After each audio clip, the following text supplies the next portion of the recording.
আপনারা দেখেছেন এক ফাউল লোকে এদেরকে বলে বাউল। এখানে আলেমরা আছেন, বাউল শব্দের বাংলা অর্থ কিন্তু বড় মারাত্মক। আপনারা বাউল শব্দের অর্থ জানেন?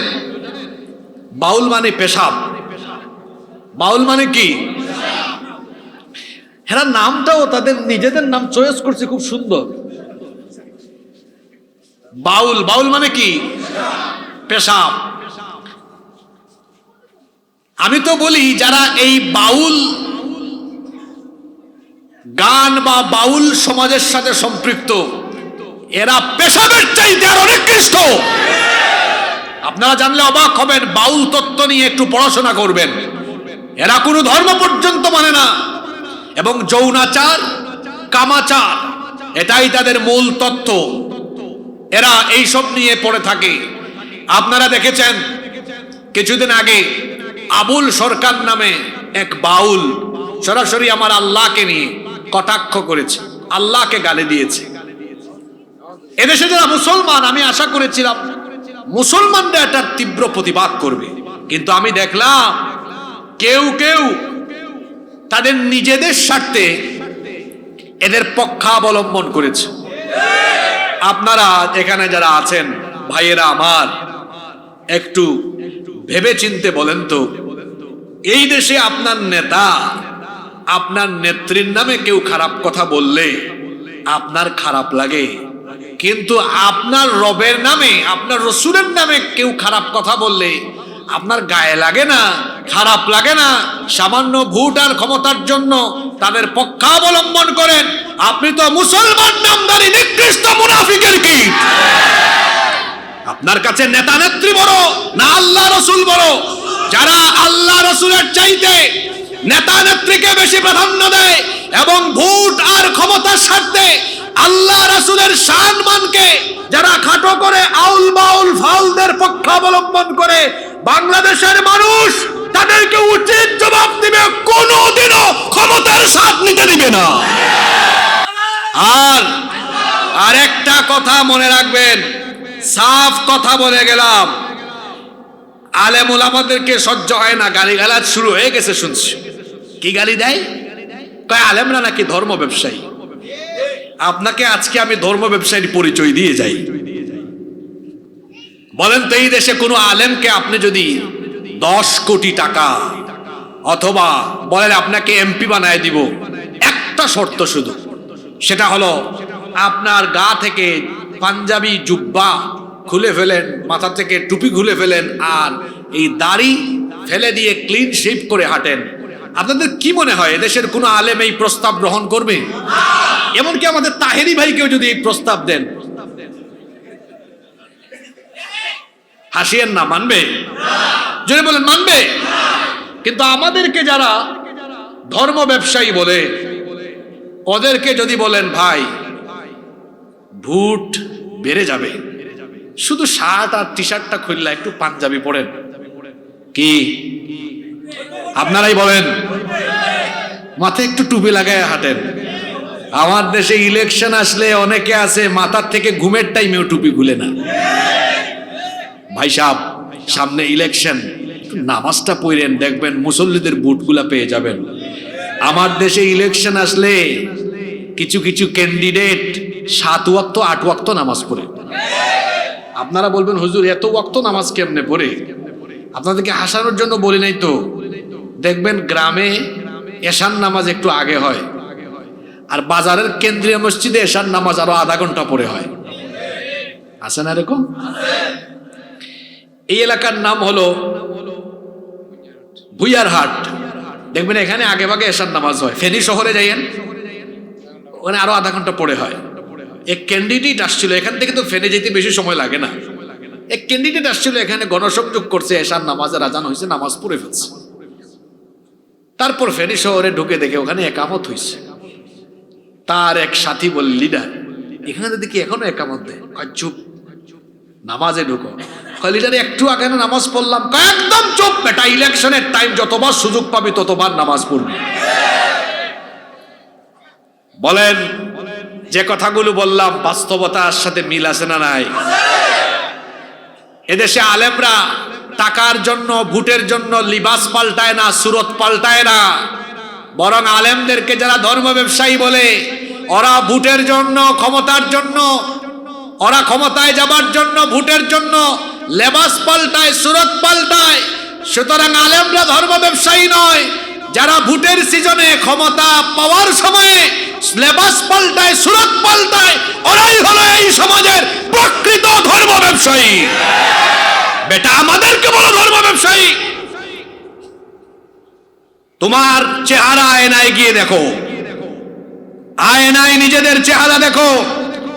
আলেমদের সাথে বেয়াদবির ফল এর আগের জালিমদের পরিণতি কি হয়েছে এটা দেখে শিক্ষা নিতে পারেন নাই? আলেমরা যখন কারো বিরুদ্ধে একজোট হয়ে যায়, সেখানে আর টিকে থাকা সম্ভব হয় না, মুশকিল হয়ে যায়। এই মাটি চিনতে হবে, এটা সেই মাটি। এখানে প্রতিদিন ফজরের আজান দিয়ে এই দেশে সূর্য উদয় হয়, সূর্যাস্তের সময় আবারও আজান হয়। এখানে লক্ষ লক্ষ মসজিদ মাদ্রাসা আছে, লক্ষ লক্ষ উলামা মাশায়েখ আছে। এদেশের মানুষ দল মত নির্বিশেষে আলেমদেরকে সম্মান করে, শ্রদ্ধা করে। সেই আলেমদেরকে সামান্য ক্ষমতার স্বার্থে যারা আলেমদের শানে বেয়াদবি করে, আজে বাজে শব্দ চয়ন করে, আমি সাবধান করে দিচ্ছি, এদেশে আলেমদের বিরুদ্ধে, ইসলামের বিরুদ্ধে গিয়ে কেউ ক্ষমতার চেয়ারে টিকতে পারবে না। এটা কশ্চিন কালেও সম্ভব নয়। এজন্য শব্দ চয়নে সতর্ক হন, আচার ব্যবহারে মার্জিত হন। প্রত্যেককে বলবো, এটা সকলের জন্য, আমি কারো নাম ধরে বলিনি। মজলুম থেকে উত্তরণ হয়ে আবার আমরা কেউ যেন নিজেদেরকে জালেমের ভূমিকায় নিয়ে না যাই। আল্লাহ আমাদেরকে হেফাজত করেন। রব্বুল আলামিন আদমকে বানানোর আগে সর্বপ্রথম তিনি ফেরেশতাদেরকে ডেকে পরামর্শ করেছেন, কিন্তু ফেরেশতারা সেই পরামর্শ সভায় মানুষ বানানোর ব্যাপারে তারা নিষেধাজ্ঞা প্রদান করেছে, মানুষ বানানোর ব্যাপারে তারা আপত্তি প্রদান করেছে। কিন্তু আল্লাহ তাআলা ফেরেশতাদের সেই আপত্তি সত্ত্বেও মানুষকে তিনি সৃষ্টি করার সিদ্ধান্ত নিলেন। অতঃপর তিনি ফেরেশতাকে পাঠালেন। তিনি বললেন, যাও দুনিয়ায় গিয়ে সকল উপাদানের, সকল কালারের, সকল রঙের মাটি সংগ্রহ করো। ফেরেশতা এবার এসে দুনিয়া থেকে সকল রঙের, সকল উপাদানের মাটি সংগ্রহ করলো। আচ্ছা বলেন তো, দুনিয়াতে মাটি কি একরকম নাকি? এখানে এঁটেল মাটি আছে, দোআঁশ মাটি আছে, বালি মাটি আছে, কত রকমের মাটি আছে। কোন কোন মাটি দেখবেন গায়ের মধ্যে, পায়ের মধ্যে লাগলে অত সহজে ছোটে না। বলেন তো এমন মাটি আছে না নাই?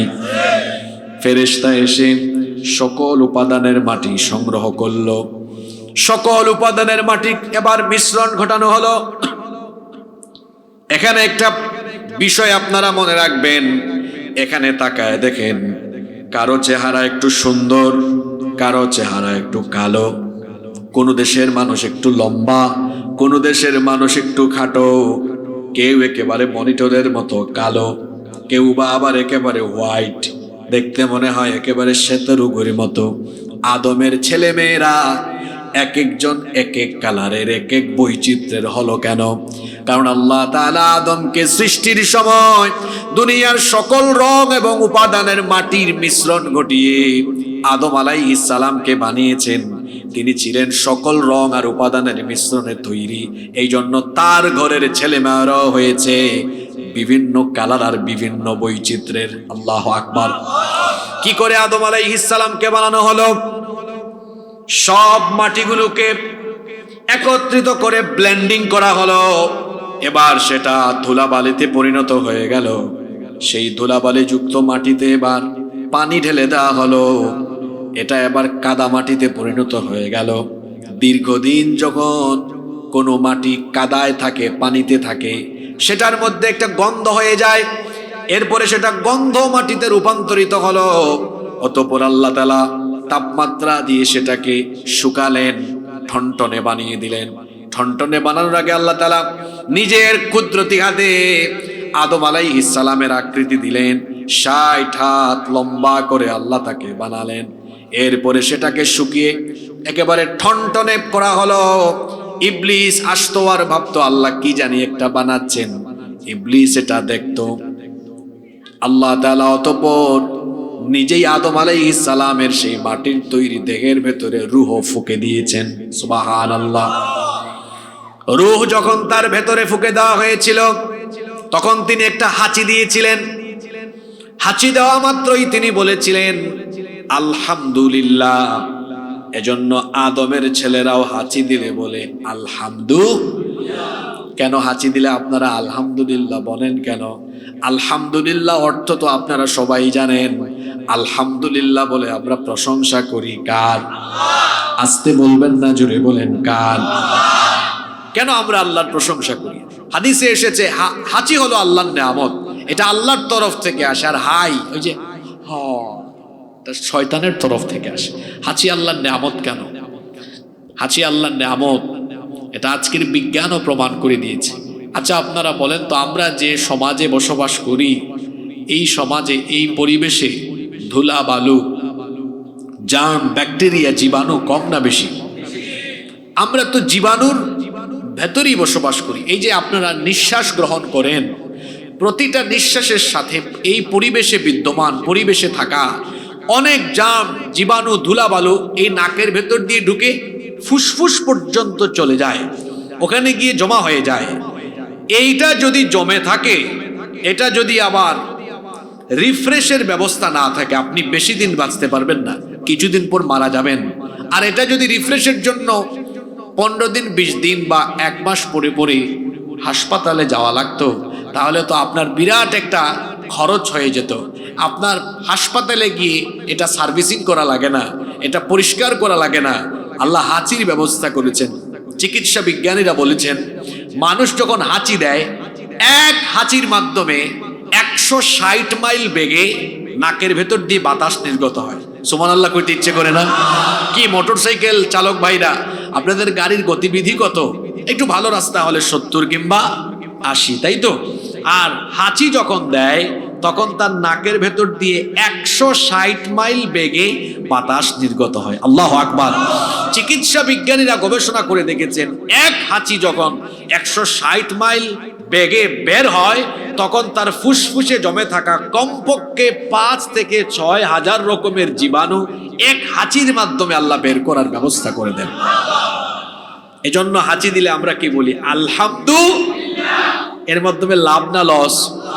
লাভ হয়েছে, এই জন্য আমরা বলি আলহামদুলিল্লাহ। আদম আলাইহিস সালাম হাঁচি দিলেন, আল্লাহ তাকে সরাসরি মাটি থেকে বানালেন। আদম আর হাওয়ার ঘরে বাকিরা আমরা হলাম। এখন আমাদের কারো গায়ে কিন্তু আর মাটি নাই। কেন মাটি নাই? পরবর্তী পর্যায়ে দেখা গেল আদমের সন্তানরা তৈরি হচ্ছে, তারা খাদ্য গ্রহণ করছে সরাসরি মাটি থেকে। আমার দিকে তাকান, অনেক তথ্য পাবেন আজকের আলোচনায়, সমসাময়িক অনেক কথাও হবে ইনশাআল্লাহ। আচ্ছা বলেন তো, আপনারা ঘুম থেকে উঠে ঘুমানোর আগ পর্যন্ত যত রকমের খাবার খান, সব খাবার কি থেকে উৎপন্ন হয়? সব। আপনি বলবেন হুজুর পাউরুটি, এইটাও গিয়ে দেখেন তার মূল উপাদান কিসের? বিস্কিট, এটা মূল উপাদান কিসের? মাটির। যেটাই খান আপনি সব, এই যে রাতের খাবার যারা খেয়ে আসছেন, সব মাটির। সব কি? তাহলে মাটির তৈরি খাবার খেয়ে তারপরে তার দেহের মধ্যে মাটির যত উপাদান আছে, মিশ্রণ আছে, ফ্লেভার আছে, এটা অটোমেটিকলি তার শরীরের ভেতরে ইনস্টল হয়ে যায়। সুবহানাল্লাহ পড়বেন না? এই জন্যই বলা হয়েছে মানুষ মাটির তৈরি বা মাটির নির্যাসের তৈরি। এই মাটি থেকেই সৃষ্টি হয়েছেন। আমার দিকে তাকান, খুব অট্টালিকায় থাকেন, খুব সুন্দর গেট আপ সেট আপ, এখানে এসেছেন, খুব দারুণ গেট আপ সেট আপ, কি সুন্দর পরিপাটি পরিচ্ছন্ন আর দামি পোশাক আশাক পরে এসেছেন। পৃথিবীতে আপনি যেদিন এসেছিলেন সেই দিন আপনি কাপড় চোপড় ছাড়া এসেছিলেন, সেই দিন আপনার গায়ে কোনো কাপড় ছিল না।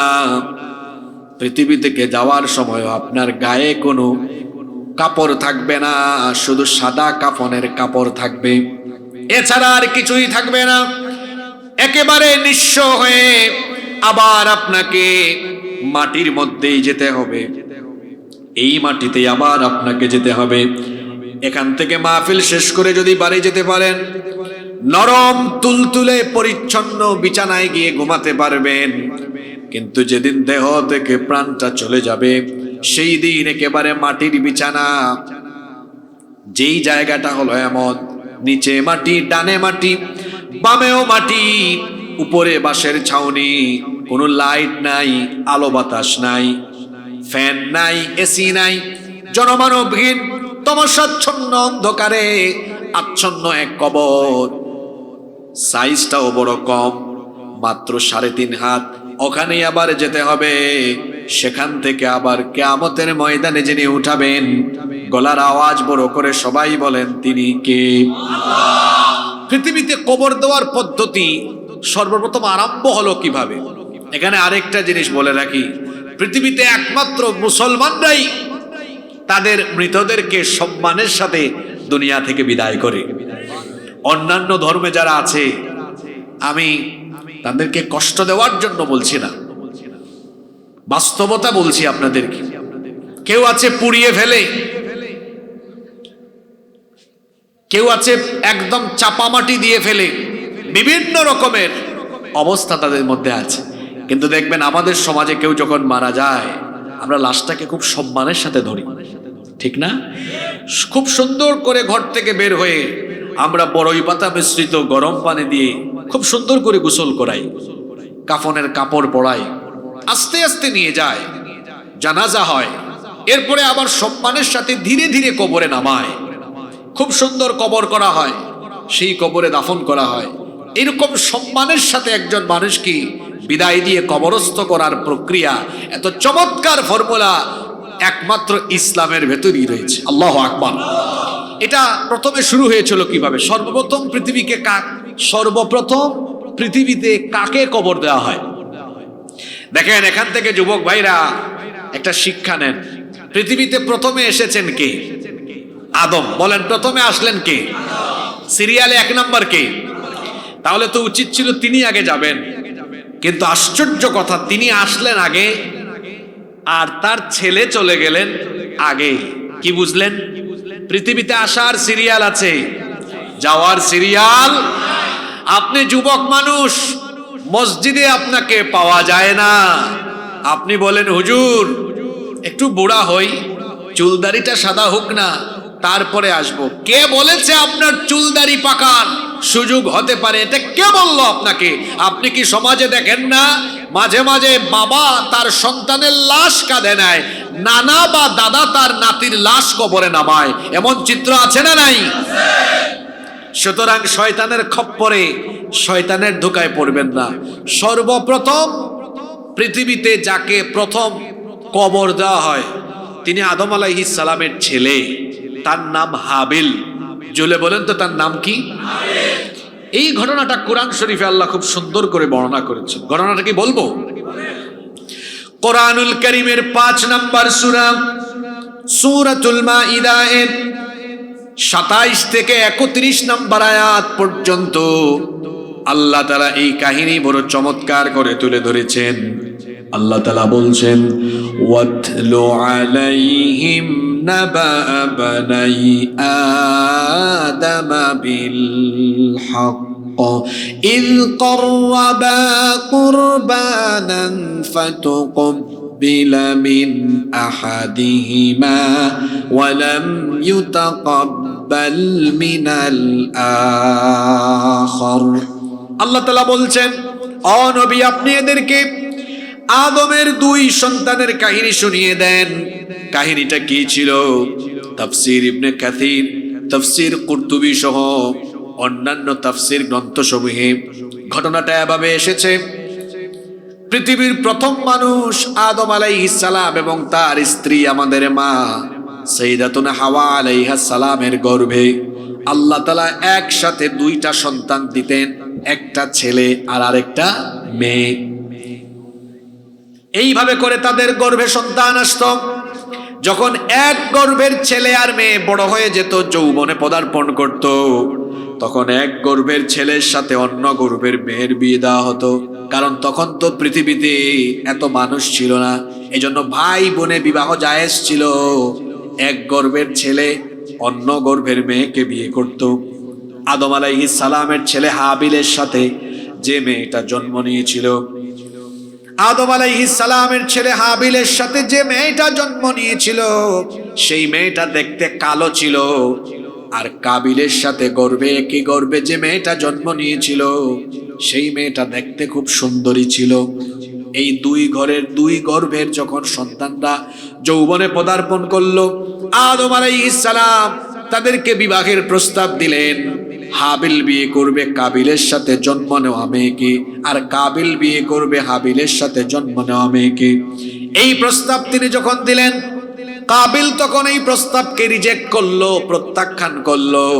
সে বলল, বাবা, যে আমার সাথে জন্ম নিয়েছে সে তো দেখতে সুন্দরী, আপনি তাকে কেন আমার ভাই হাবিলের সাথে বিয়ে দিচ্ছেন? সম্ভবত আপনি আমার চেয়ে আমার ভাই হাবিলকে বেশি ভালোবাসেন, নইলে এমন সিদ্ধান্ত আপনি কেন নিলেন যে আমার সাথে একই গর্ভে জন্ম নিয়েছে তার সাথে আমার বিবাহ হওয়াটাই হলো সমীচীন। সুতরাং এই সিদ্ধান্ত আপনি পরিবর্তন করেন। আদম আলাইহিস সালাম তখন বললেন, বাবারে শোনো, এই সিদ্ধান্ত আমার নয়, এই সিদ্ধান্ত যার, জোরে বলেন তিনি কি? এই সিদ্ধান্তটা আল্লাহর। সুতরাং এই সিদ্ধান্ত তুমি মেনে নাও।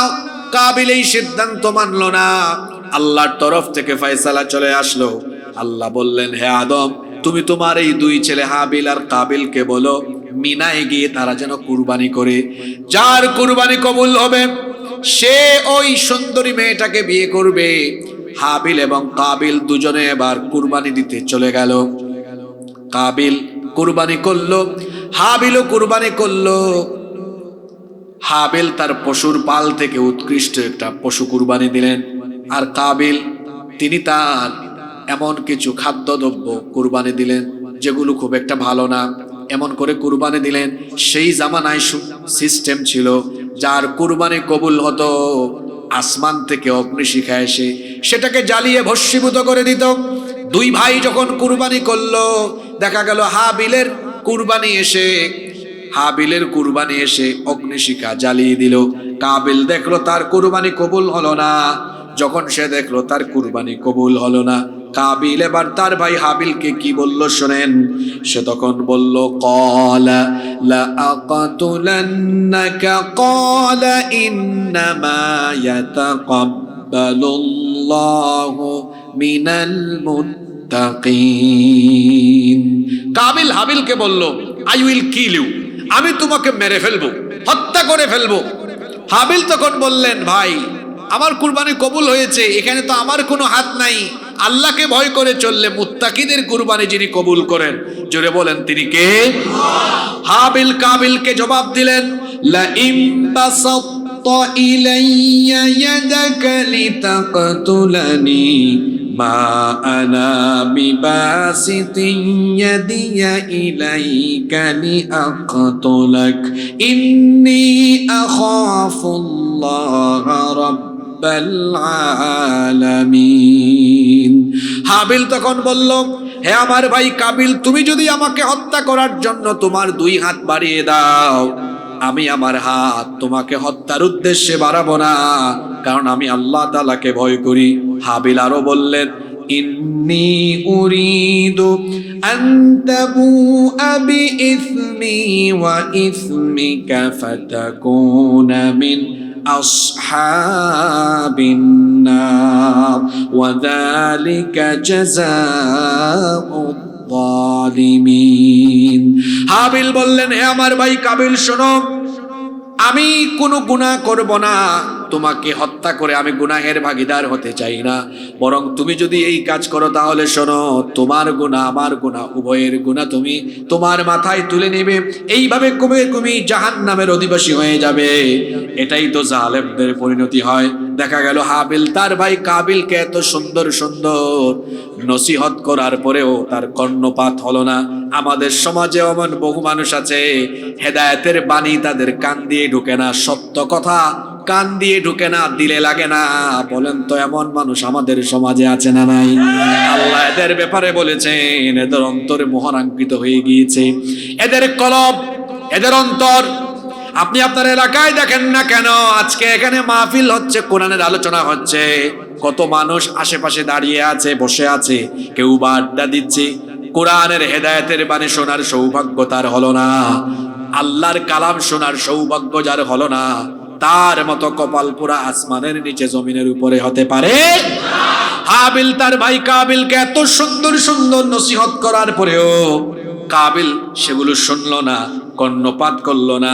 সে তখন কি করলো শোনেন, ফাতাওয়াত লাহু নাফসুহু কাতলা আখিহি ফাকাতালাহু ফাআসবাহা মিনাল খাসিরিন।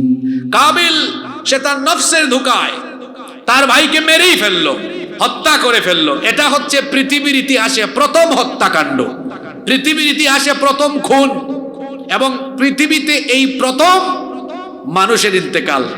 নামটা জানি কি? ঘুমাই গেছেন নাকি আপনারা? হাবিল মারলো কে? জোরে বলেন, মারলো কে? ভাই ভাইকে মেরে ফেললো। এখন মারা যাওয়ার পরে মৃত লাশকে কি করতে হয় কাবিল তো এটা জানে না, কারণ পৃথিবীতে এর আগে আর কোনো মানুষ মারাও যায় নাই। সে তার ভাইয়ের লাশ কি করবে, তার ভাইয়ের মৃতদেহকে কি করবে, সে কিছুই বুঝতেছিল না। তার ভাইয়ের লাশটা পানিতে ফেলে দিবে, নাকি পুড়িয়ে ফেলবে, নাকি কি করবে, কিছুই সে বুঝতেছে না। তার ভাইয়ের লাশটাকে সে কি করবে, এটা নিয়ে চিন্তা করে সে যখন কোনো কিছু খুঁজে পাচ্ছিল না, আল্লাহ তাআলা তখন একটা কুদরতি ঘটনা ঘটালেন। কি ঘটনা ঘটালেন শুনেন, পরের আয়াতে আল্লাহ বলছেন, فَبَعَثَ اللَّهُ غُرَابًا يَبْحَثُ فِي الْأَرْضِ لِيُرِيَهُ كَيْفَ يُوَارِي سَوْءَةَ أَخِيهِ। আল্লাহ তখন একটা কাক পাঠালেন। আপনারা কাক বলেন না কাউয়া বলেন? হ্যাঁ, আল্লাহ একটা কাক বা কাউয়া পাঠালেন। একটা কাক, এরপরে দেখা গেল আরেকটা কাককে মেরে ফেললো। একটা কাক আর একটা কাককে মেরে ফেললো। মারার পরে কাক তার ঠোঁট দিয়ে মাটি খুঁড়ো, মাটি খুঁড়ে একটা কাক, জীবিত কাক, মৃত কাকটাকে এবার মাটির নিচে দাফন করলো। আল্লাহ এই দৃশ্যটা কাবিলকে দেখালেন। কাবিল এই দৃশ্য দেখার পরে বলল, قال يا ويلتى أعجزت أن أكون مثل هذا الغراب فأواري سوءة أخي فأصبح من النادمين। কাবিল বলল, হায়, আমি এই কাকের মতো হতে পারলাম না। একটা কাকও জানে মৃত আরেকটা কাককে কিভাবে দাফন করা লাগে, কিন্তু আমি কাবিল তো জানি না। আমার চাইতে তো দেখা গেল কাক এই পদ্ধতি ভালো জানে। সে অনুতপ্ত হলো, লজ্জিত হলো।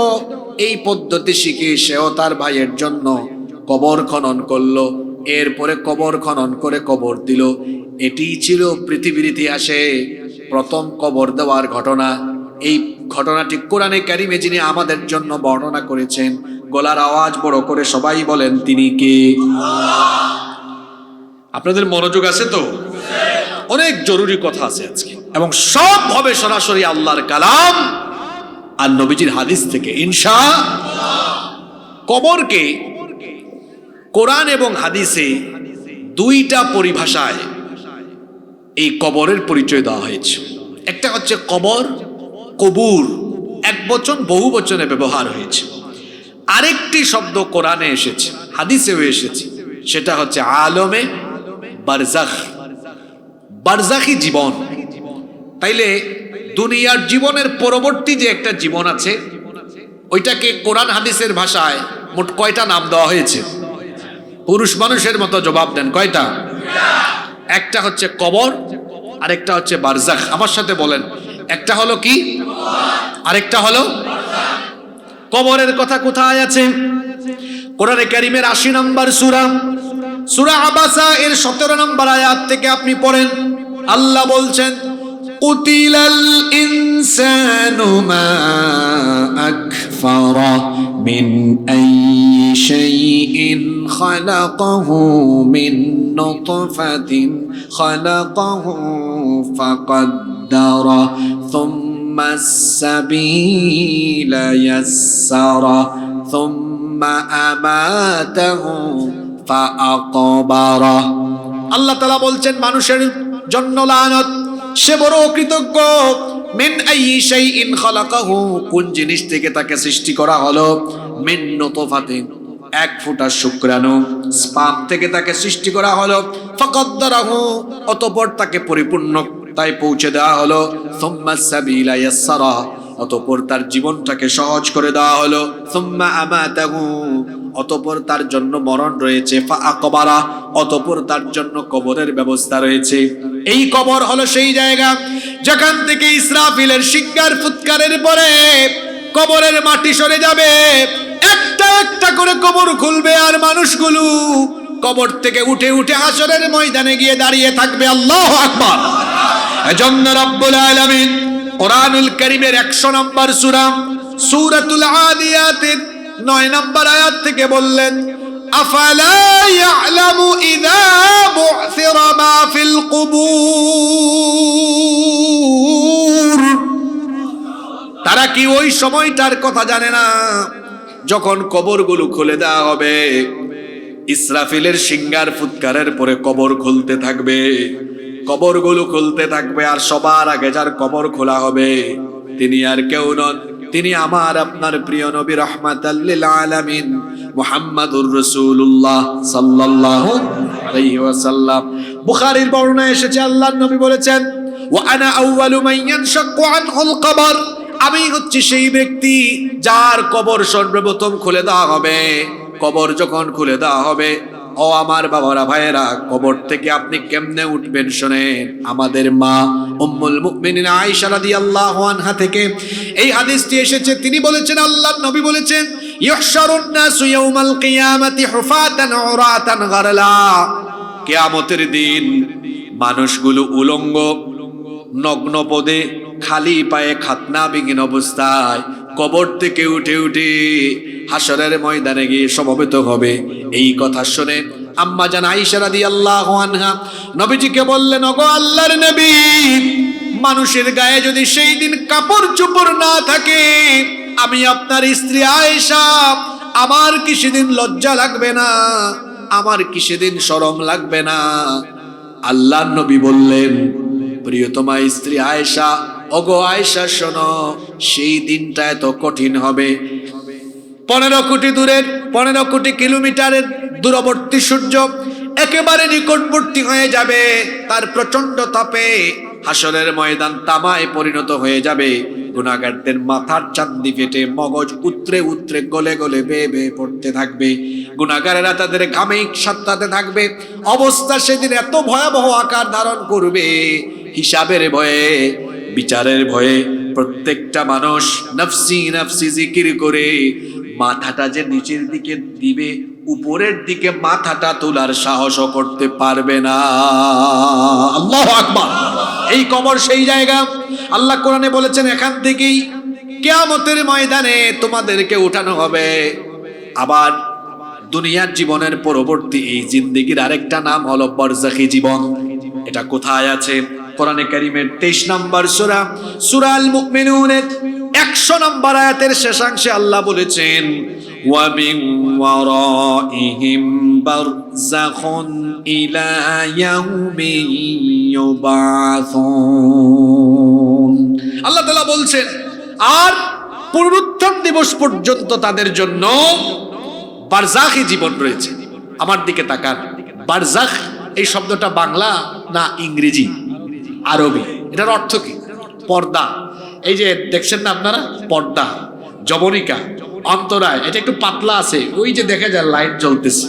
কিন্তু কবর, এটাকে বারজাখ কেন বলা হয়? এটা হলো পর্দার আড়ালের জগৎ।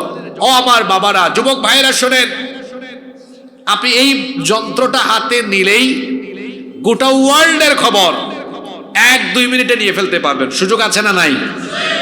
কিন্তু পৃথিবীতে এমন কি কোনো যন্ত্র আছে যেটা দিয়ে আপনার এলাকার নিকটবর্তী কবরস্থানের 3.5 হাত কবরের ভেতর কি হয়, এই পরিস্থিতি জানার মতো কোনো ব্যবস্থা কি পৃথিবীতে আছে? জোরে বলতে হবে, আছে? তাহলে এটা হলো আমাদের অদৃশ্যের জগৎ। এজন্য এটাকে আরবিতে বলা হয়েছে বারজাখ। এটা আলাদা এক জগৎ, যেই জগতের খবর একমাত্র আল্লাহ ছাড়া আর কেউ জানে। বারজাখ মানে যে পর্দা।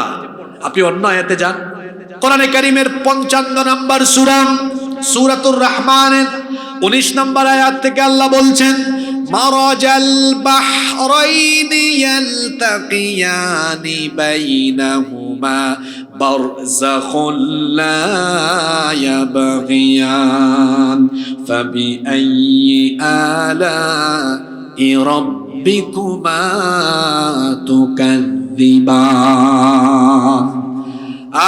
মাদ্রাসার ছাত্রদেরকে অনেকে মনে করে হুজুররা কি জানে, আর মাদ্রাসার ছেলেরাও একটু পিছিয়ে আছে। ভাই, তোমরা পড়াশোনা করো।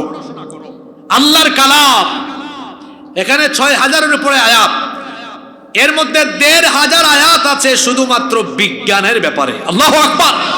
কি সায়েন্টিফিক আয়াত! মেরিন সায়েন্স নিয়ে যারা পড়াশোনা করে, তারা অবাক হয়ে যাবে এই আয়াত শুনলে। মারাজাল বাহরাইনি ইয়ালতাকিয়ান, পরস্পর প্রবাহিত দুই সমুদ্রকে কি দেখো না? একটার পানি এক কালারের, আরেকটার পানি আরেক কালারের। বাইনাহুমা বারজাখ, শুধু কালার না, কালার না, দুইটা দুই স্বাদের, দুইটা দুই। বাইনাহুমা বারজাখ, আমি আল্লাহ এখানে একটা অদৃশ্য পর্দা দিয়েছি, যেটা তোমরা খালি চোখে দেখো না। লা ইয়াবগিয়ান, এজন্য একটা আরেকটার সাথে মিশে যায় না। আল্লাহু আকবার! আজকের বিজ্ঞান এটা প্রমাণ করেছে যে সত্যি সত্যি এখানে একটা পর্দা যিনি দিয়েছেন তিনি কে? এখন আমরা আলোচনার গভীরে চলে গিয়েছি, খুব ভালো করে খেয়াল করেন। প্রশ্ন হচ্ছে, এই যে দুনিয়ার জীবনের পরে মানুষকে কবরে বা বারজাখি জিন্দেগিতে যেতে হবে, এটা কেন? এবং এটা কিন্তু খুব লম্বা একটা সময়। আপনারা খেয়াল করেন, আমাদের প্রত্যেকের জন্য 5টা জগৎ আছে। জোরে বলেন, কয়টা? 1, আলমে আরওয়াহ, রুহের জগৎ। আমরা সবাই রুহের জগতে ছিলাম না? জনগণ দিয়ে জনসভা হয়, রুহ দিয়ে রুহ সভা হয়। আমাদের সবাইকে নিয়ে আল্লাহ একটা রুহ সভা করেছিলেন, এটা কোরআন শরীফে আছে। তো একটা রুহ সভা আল্লাহ করেছিলেন। এখানে আপনারা ছিলেন, আমি ছিলাম, সবাই ছিলাম আমরা। আল্লাহ আমাদেরকে একটা প্রশ্ন করেছিলেন, আলাস্তু বিরাব্বিকুম, আমি কি তোমাদের রব নই? আমরা তখন কি বলেছিলাম? বালা, অবশ্যই আপনি আমাদের রব। আমরা এই স্বীকৃতি কিন্তু দিয়ে এসেছি। রুহের জগতে আমাদের ইন্তেকাল হয়ে গেছে। ইন্তেকাল শব্দের অর্থ কি? ইন্তেকাল শব্দের অর্থ হচ্ছে, এই যে দেখেন এই বোতল এখানে আছে, এটা যখন এখানে আনলাম তখন এটাকে আরবিতে বলা হলো যে এটা ইন্তেকাল করলো, মানে এটা স্থানান্তর হলো, এখান থেকে এই জায়গায় ইন্তেকাল হয়েছে। তার ইন্তেকাল মানে হচ্ছে এক স্থান থেকে আরেক স্থানে যাওয়া। তো আমরা আলমে আরওয়াহ থেকে ইন্তেকাল করে আসলাম আলমে আরহাম, রেহেমে, মায়ের পেটে, সেখানেও ইন্তেকাল হয়ে গেছে। আসছি কোথায়? দুনিয়াতে। দুনিয়াতে আমাদের মৌত হয়। এই মৌত কিন্তু একবার মানুষের। জোরে বলেন, মৌত কয়বার? এটাও কোরআনে আছে। লা ইয়াদুকুনা ফিহাল মাউতা ইল্লাল মাউতাতাল উলা। আল্লাহ বলছেন, জান্নাতীরা জান্নাতে গেলে দুনিয়ার মতো আর মরবে না, মরণ একবারই। এরপরে জান্নাতে যে ঢুকবে চিরকালের জন্য ঢুকবে। আল্লাহু আকবার! দুনিয়াতে আসলাম 3 নম্বর জগৎ, এরপরে যাব 4 নম্বর জগৎ। এটার নাম কি? কবর বা বারজাখ। কবর বা, এখানে একটা লম্বা সময় থাকবো। কতক্ষণ পর্যন্ত? হাত্তা ইয়াউমাল কিয়ামা, কিয়ামতের দিবস পর্যন্ত। এখন আমার দিকে তাকান। এখন একটা প্রশ্ন হতে পারে, হুজুর, এই যে হাজার হাজার বছর, মনে করেন আজকে থেকে 500 বছর আগে যে ব্যক্তি মারা গেছে, এখনো তার বারজাখ চলে, এখনো তার কবর চলে, তাহলে এত লম্বা সময় আল্লাহ কবরে রাখলেন কেন? আল্লাহ তাআলা চাইলে একটা মানুষ মারা যাওয়ার পরে 1 ঘন্টার মধ্যে তার হিসাব নিকাশ করে জান্নাত বা জাহান্নাম নির্ধারণ করে দিতে পারেন কি পারেন না? জোরে বলতে হবে, আল্লাহ চাইলে পারেন কি পারেন না? তাহলে আল্লাহ এটা কেন করলেন না?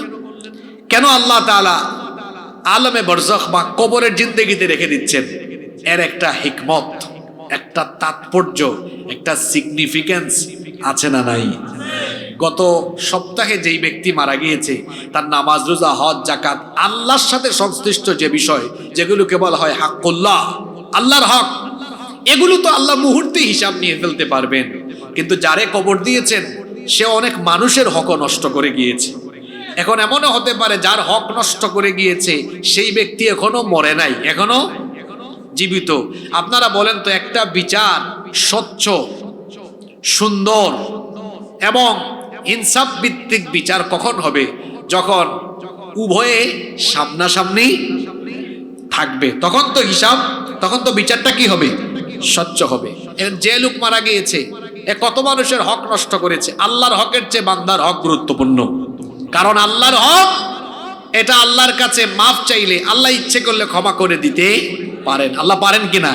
কিন্তু মানুষের হক যে আপনি নষ্ট করলেন, কত মানুষের নামে মিথ্যা মামলা দিলেন, কত নিরপরাধ মানুষকে ফাঁসি দিয়ে মেরে ফেললেন, আপনি কত মানুষের সম্পদ ডাকাতি করলেন, চুরি করলেন, এগুলো আমার সোনার বাংলাদেশে নাই তো? জোরে বলেন, আছে না নাই? হ্যাঁ, কাম করছে একজন, মামলা খাইছে আর একজন। গত 17 বছর দেখেন নাই আলেমুল আমাদের উপরে কত নিপীড়ন? আলেমুল আমারা তারা ছিলেন দার্সে, তারা ছিলেন মসজিদের মিম্বরে, তারা ছিলেন হেদায়াতের মঞ্চে, কিন্তু দেখা গিয়েছে বাস পুরাইছে একজন, মামলা খাইছে আর একজন। নিরপরাধ আলেমদেরকে ধরে ধরে জঙ্গি নাটক করেছে, আছে না নাই? নিরপরাধ আলেমদেরকে জঙ্গি বানায়া বছরের পর বছর জেলখানায় রেখেছে। আসলে বাংলাদেশে কোনো জঙ্গি নাই, এগুলো সব ভারতের বানানো।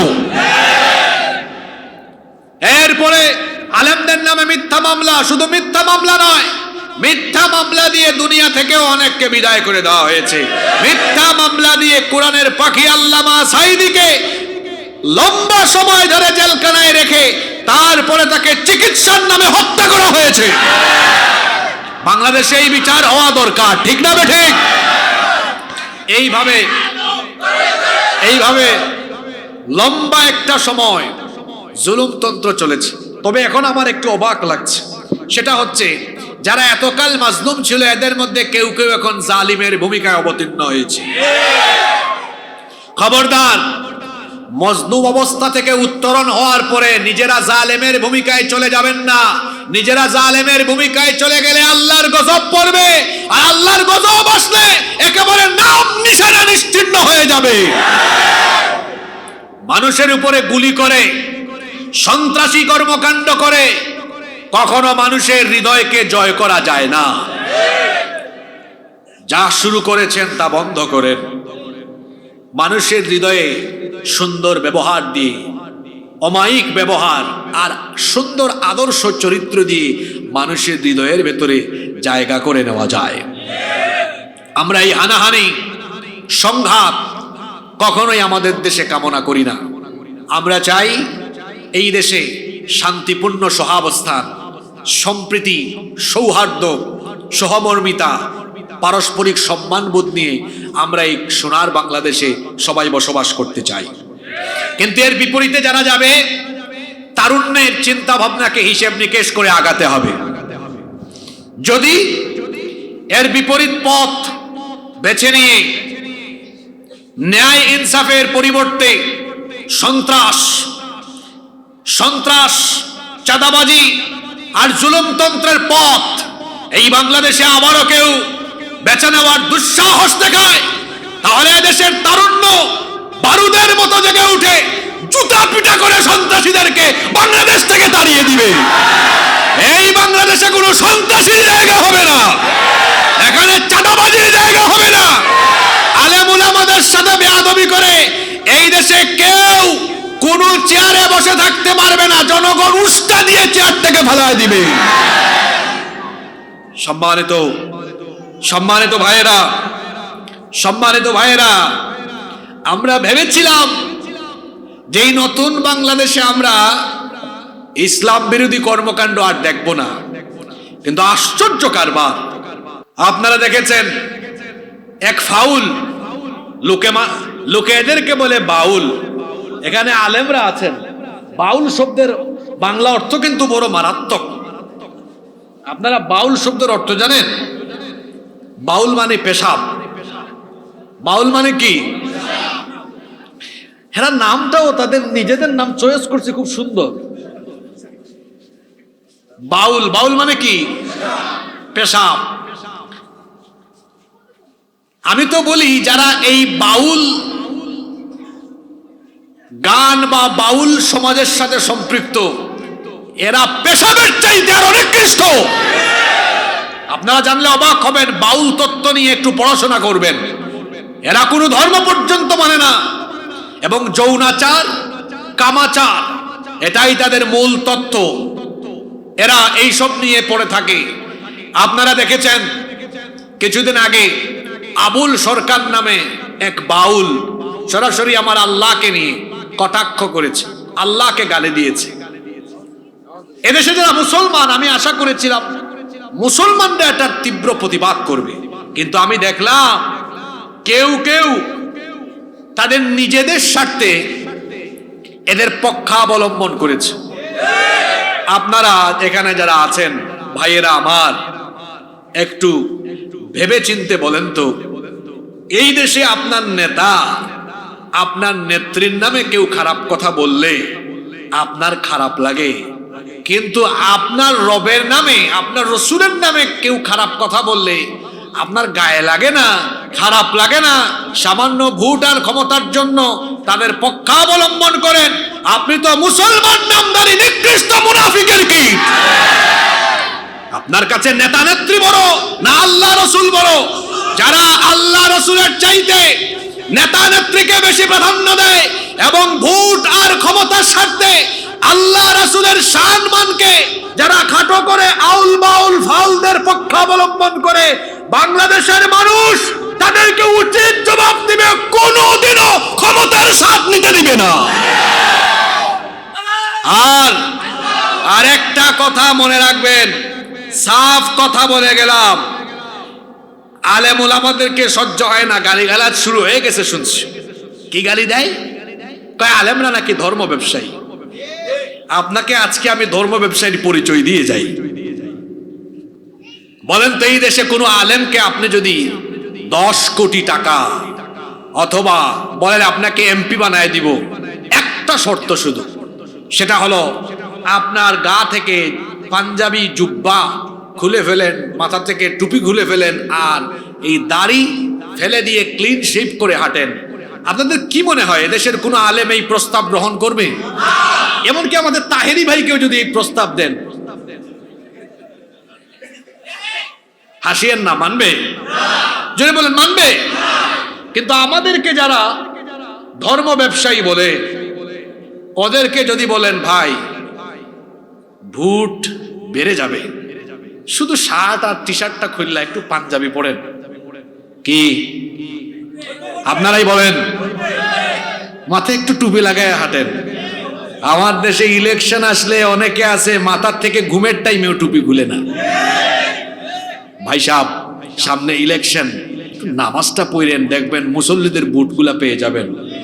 আমার দেশে ইলেকশন আসলে কিছু কিছু ক্যান্ডিডেট 7 ওয়াক্ত 8 ওয়াক্ত নামাজ পড়ে। আপনারা বলবেন হুজুর এত ওয়াক্ত নামাজ কেমনে পড়ে? আপনাদেরকে হাসানোর জন্য বলি নাই তো। দেখবেন গ্রামে এশার নামাজ একটু আগে হয়, আর বাজারের কেন্দ্রীয় মসজিদে এশার নামাজ আরো আধা ঘন্টা পরে হয়। আছে না এরকম? এই এলাকার নাম হলো ভুইয়ারহাট। দেখবেন এখানে আগে ভাগে এশার নামাজ হয়। ফেনী শহরে যাইয়েন, ওখানে আরো আধা ঘন্টা পরে হয়। এক ক্যান্ডিডেট আসছিল এখান থেকে, তো ফেনে যেতে বেশি সময় লাগে না। এক ক্যান্ডিডেট আসছিল এখানে, গণসংযোগ করছে, এশার নামাজের আজান হয়েছে, নামাজ পড়ে ফেলছে। তারপর ফেনী শহরে ঢুকে দেখে ওখানে একামত হয়েছে। তার এক সাথী বলে, লিডার এখানে দেখি এখনো একামত দেয়। চুপ, নামাজে ঢুকো। লিডার একটু আগে না নামাজ পড়লাম। একদম চুপ বেটা, ইলেকশনের টাইম, যতবার সুযোগ পাবি ততবার নামাজ পড়বি। বলেন যে কথাগুলো বললাম বাস্তবতার সাথে মিল আছে না নাই? এদেশে আলেমরা টাকার জন্য, ভোটের জন্য লিবাস পাল্টায় না, সুরত পাল্টায় না, বরং আলেমদেরকে যারা ধর্ম ব্যবসায়ী বলে, ওরা ভোটের জন্য, ক্ষমতার জন্য, ওরা ক্ষমতায় যাবার জন্য, ভোটের জন্য লেবাস পাল্টায়, সুরত পাল্টায়।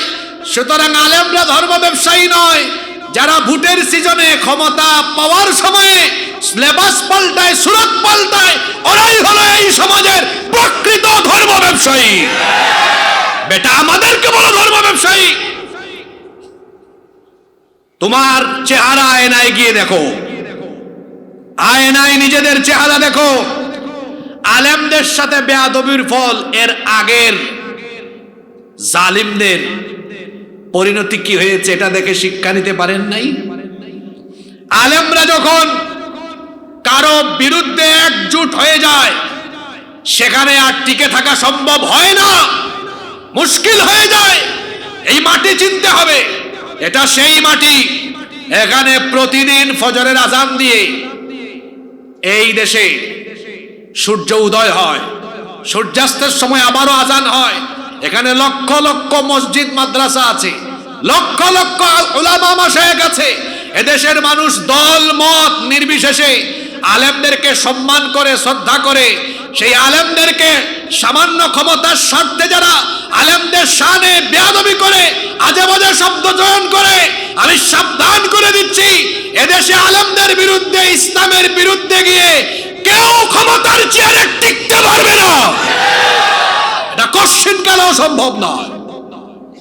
এজন্য শব্দ চয়নে সতর্ক হন, আচার ব্যবহারে মার্জিত হন।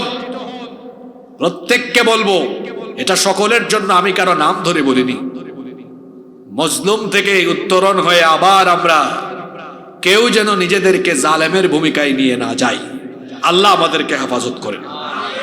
আমি বারজাকে ছিলাম, কেন আল্লাহ বারজাক রেখেছেন? আল্লাহর হিসাব তো আল্লাহ শেষ করে দিতে পারবেন। এই যে এত মানুষের হক নষ্ট করলো, এরা তো এখনো কেউ কেউ বেঁচে থাকতে পারে। এজন্য বিচারটা এমন হওয়া দরকার যাতে সবাই সামনাসামনি থাকে। এজন্য আল্লাহ কি করলেন? দুনিয়ার শেষ মানুষ আসা পর্যন্ত আল্লাহ তাআলা আসা যাওয়ার সিস্টেম রাখলেন, আর বিচারের জন্য কিয়ামত দিবস রাখলেন। মাঝখানে আল্লাহ তাআলা কবর বা বারজাকের একটা জিন্দেগি রেখে দিলেন। এখানে সবাইকে রাখলেন, ইসরাফিলের সিঙ্গার ফুৎকারের পরে এখান থেকে সবাইকে একসাথে উঠায়া হাসরের মাঠে আল্লাহ বিচার আরম্ভ করবেন। কষ্ট হচ্ছে আপনাদের? এই কবর আমাদের সামনে, মনে রাখবেন, মৃত্যু আমাদের পিছনে, কবর আমাদের। এই কবরের কথা সব সময় স্মরণ করবেন, কারণ কবরের কথা মাথায় থাকলে হারাম থেকে, ফিতনা থেকে এবং গুনাহ থেকে নিজেকে সেফ রাখতে পারবেন। যতই বাহাদুরি করেন না কেন, গাড়ি বাড়ি, ক্ষমতা, আধিপত্য, আভিজাত্য, রুচি সব কিছু রেখে একদিন কবরে যেতে হবে। ভালো করে শুনেন, যে দুনিয়ায় আমরা আছি, এই দুনিয়াটা হলো সম্পূর্ণ একটা মোহ। আপনি আজকে মারা যান, আল্লাহর কসম, আগামী 2 দিনের মধ্যে আপনার ঘরের জিনিসপত্র গুলাও থাকবে না, মানুষ নিয়ে যাবে। আপনার এলাকায় আপনি দেখবেন কেউ মারা গেলে 1-2 দিনের ভেতরে তার ঘরের ব্যবহৃত জিনিসপত্রগুলো মানুষ নিয়ে যায়।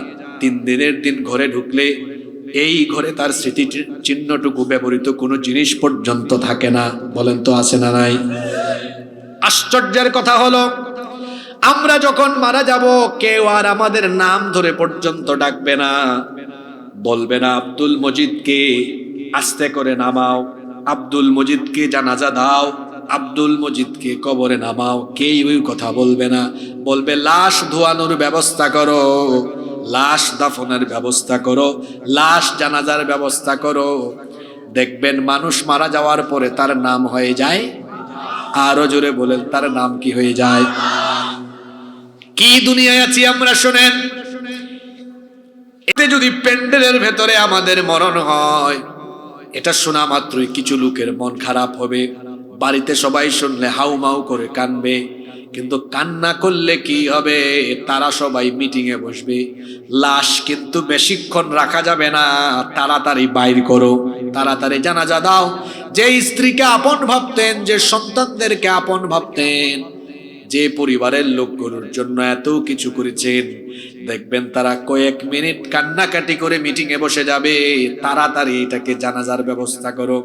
কেউ হাতের মধ্যে দা নিয়ে বাঁশ ঝাড়ে চলে যাবে বাঁশ কাটার জন্য, কেউ বা আবার মাটি খুঁড়ে চুলা রেডি করবে পানি গরম করার জন্য। কেউ বা আবার কাফনের কাপড় আনতে যাবে, কেউ বা আবার খন্তি নিয়ে কুদাল নিয়ে খন্তি নিয়ে কবরস্থানে চলে যাবে। লাশের মাপ নিয়ে কেউ কবর খোঁড়া শুরু করবে, ওইদিকে কেউ আবার পানি গরম আরম্ভ করবে, এইদিকে কেউ আবার বাঁশঝাড়ে ছুটে যাবে, ওইদিকে কেউ আবার কাফনের কাপড় কেটে কেটে রেডি করবে, অন্যদিকে আরেক গ্রুপ আপনাকে গোসলের জন্য প্রস্তুত হয়ে যাবে। এই যেন আয়োজনে সবাই ব্যতিব্যস্ত, কত তাড়াতাড়ি আপনাকে বের করে দেয়া যায়। কিছুক্ষণের মধ্যেই আপনার জীবনের শেষ গোসলটুকু দিয়ে দেওয়া হবে। শেষ গোসলটুকু দিয়ে আহারে কি দামি দামি ব্র্যান্ডের কাপড় না আপনি পরতেন, সব খুলে ফেলবে। সাদা কাপড় দিয়ে দ্রুত গতিতে মুড়িয়ে তারপরে দ্রুত গতিতে বাড়ি থেকে চিরদিনের জন্য আপনাকে বের করে আপনার স্বজনরাই আপনাকে নিয়ে যাবে। তারপরে জানাজার মাঠে রেখে খুব অল্প সময়ের ভিতরে জানাজাটা দিয়ে দিবে। এরপরে কবর পর্যন্ত আপনাকে নিয়ে যাবে। শোনেন আল্লাহর নবী কি বলেছেন, এই দুনিয়ার কোনো কিছুই আপনার নয়, কোনো কিছু আপনার সাথী নয়। আল্লাহর রাসূল বলেছেন একটা জিনিস আপনার সাথী। শোনেন হাদিস খানা, বুখারী এবং মুসলিম শরীফে হাদিস এসেছে। হাদিসের বর্ণনাকারী সাহাবী হচ্ছেন আনাস ইবনে মালিক রাদিয়াল্লাহু আনহু। তিনি বলছেন রাসূল কারীম আমরা সবাই বলি সাল্লাল্লাহু আলাইহি ওয়াসাল্লাম বলেছেন ইয়াতবাউল মাইয়িতা তালাতা, মৃত ব্যক্তিকে তিনটা জিনিস অনুসরণ করে। এর মানে হলো কোনো মানুষ যখন মারা যায় কবর পর্যন্ত তার সাথে তিনটা জিনিস যায়। জোরে বলেন কয়টা? এক নাম্বার হলো আহলুহু, তার পরিবারের লোকজন তাকে নিয়ে যায়। দুই নাম্বার হচ্ছে মালুহু, কিছু মালও তার সাথে তার কবর পর্যন্ত যায়। তিন নাম্বার হচ্ছে আমালুহু, তার আমল। তাকে কবরে শোয়ানোর পরে দুইটা জিনিস ফিরে আসে, তার পরিবার পরিজন, তার মাল সম্পদ সবকিছুই ফিরে আসে, দুনিয়ায় থেকে যায়। তার সাথে কবর পর্যন্ত একটা জিনিস যায়, যেটা তার সাথে যায় সেই জিনিসটার নাম কি? আরো জোরে বলেন, সেই জিনিসটার নাম কি? আপনাকে আল্লাহ সৃষ্টি করেছেন সব সময় আমলের প্রতিযোগিতার জন্য, আমল করার জন্য, উত্তম আমলের জন্য। এই জন্য আল্লাহ তাআলা সূরা মুলকের মধ্যে বলেছেন তাবারাকাল্লাযী বিয়াদিহিল মুলকু ওয়া হুয়া আলা কুল্লি শাইইন কাদির আল্লাযী খালাকাল মাউতা ওয়াল হায়াতা লিয়াবলুয়াকুম আইয়ুকুম আহসানু আমালা।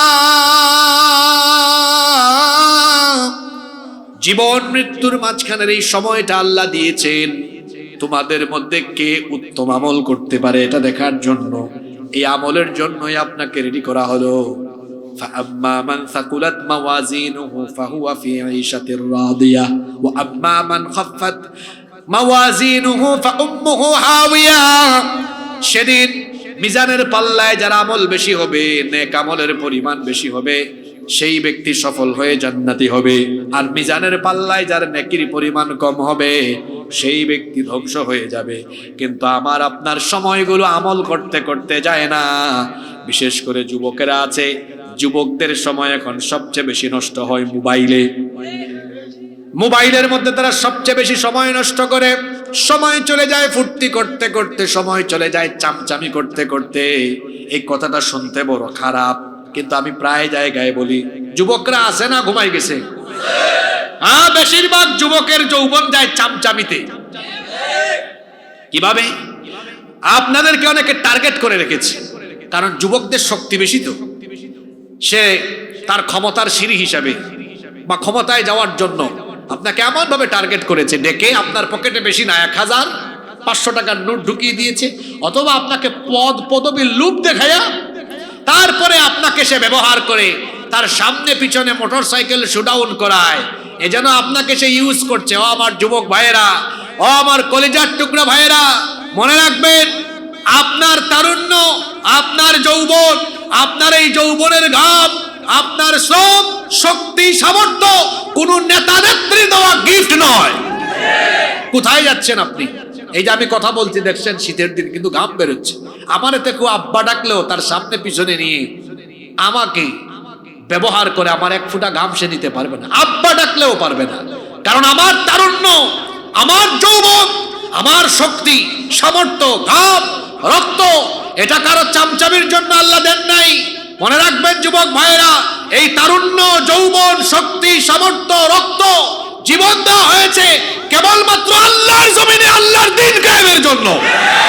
সুতরাং আপনার যৌবনকে কারো চামচামিতে না দিয়ে এই যৌবনকে আল্লাহর দ্বীনের পথে, আল্লাহর দ্বীন কায়েমের জন্য উৎসর্গ করে দিতে হবে। যুবক ভাইদেরকে কথাগুলো বলে গেলাম। কোরআন আছে যেদিকে আমরা আছি, কোরআন নাই যেখানে আমরা নাই, আমরা কোরআনের দিকে আছি। আল্লাহ আমাদেরকে কবুল করেন। এই আমল আপনার সাথে হবে। এই যৌবনে আমল করুন। আল্লাহ তো বলেছেন ওয়া শাবুন নাশা ফি ইবাদাতিল্লাহ। আল্লাহ রাসূল বলেছেন যৌবনকাল যারা আল্লাহর ইবাদতে কাটাবে সেই যুবকদেরকে আরশে আজিমের ছায়ার নিচে যিনি জায়গা দিবেন তিনি কে? আমলই আপনার সাথী হবে। আমল ছাড়া আর কোনো কিছু আপনার সাথী হবে না। মনে রাখতে হবে আমাদের সামনে যে কবর, যে কবরে আমরা একদিন সবাই চলে যাব, এই কবর হলো আখিরাতের প্রথম মঞ্জিল। এই কবর হলো আখিরাতের প্রথম ধাপ। এই ধাপে যারা পরিত্রাণ পাবে তারাই সফল হবে। আর এখানে যারা আটকে যাবে তারা তো আটকা পড়েই যাবে। এখানে যারা আছেন বিদেশ কে কে গেছেন দেখি হাত তুলেন তো। মাশাআল্লাহ, সব বিদেশি। এখানে হাত নামান। এখানে ওয়াজ করতে মজা হবে। বলেন তো, আপনার বিমানে টিকিট করেছেন, বিদেশে যাবেন, কিন্তু যেখানে আটকে গেলে আপনি আর বিমানেই উঠতে পারবেন না, দেশ ছাড়তে পারবেন না, ওই জায়গাটার নাম কি? হ্যাঁ বলেন, ওই জায়গাটার নাম কি? ইমিগ্রেশন। কবর কি? কবর হলো জান্নাত বা জাহান্নাম। আপনি জান্নাতে যাবেন না জাহান্নামে যাবেন, এর ইমিগ্রেশনটা হয়ে যাবে কোথায়? জোরে বলেন, কোথায়?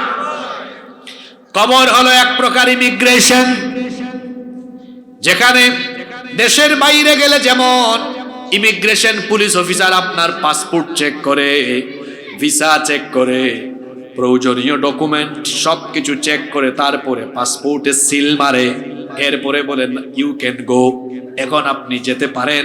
ঠিক তেমনি ভাবে কবরেও আপনার ইমিগ্রেশনের জায়গা। এখানেও ফেরেশতা আপনার সবকিছু চেক করবে, চেক করে এরপরে আপনাকে অনুমতি দিবে। এরপরে আপনার জন্য দুইটা রাস্তা হয়, জান্নাত নইলে। এজন্য আল্লাহর নবীর সাহাবীরা কবরের ব্যাপারে পেরেশানি করতেন। তিরমিজি শরীফে হাদিস এসেছে, কানা উসমান ইবনে আফফান ইদা ওয়াকাফা আলা কবরি ইয়াবকি হাত্তা ইয়াবুল্লা লিহিয়াতাহু। হাদিস শরীফে এসেছে আল্লাহর নবীর সাহাবী, আল্লাহর নবীর দুইজন মেয়েকে যিনি বিয়ে করেছেন, উসমান জিন্নুরাইন রাদিয়াল্লাহু আনহু, তিনি যখন কোনো কবরস্থানে যেতেন, কবরের পাশে গেলে হাউ মাউ করে কাঁদতেন। এত বেশি কাঁদতেন তার দাড়ি মুবারক পর্যন্ত ভিজে যেত। তাকে জিজ্ঞেস করা হলো, আচ্ছা আপনি কবরের সামনে আসলে এত কাঁদেন কেন? আল্লাহর রাসূল যখন জান্নাত জাহান্নামের ওয়াজ করেন তখনও তো আপনি এত কাঁদেন না। জাহান্নামের কথা শুনলেও আপনার চোখে এত পানি দেখা যায় না, কিন্তু কবরের সামনে আসলে আপনি এত বেশি কান্না করেন কেন? তিনি তখন বললেন, আমি এজন্যই কাঁদি, আমি আল্লাহর নবীকে বলতে শুনেছি, তিনি বলেছেন ইন্নাল কবরা আউয়ালু মানাজিলিল আখিরাহ, নিশ্চয়ই কবর হলো আখিরাতের প্রথম মঞ্জিল।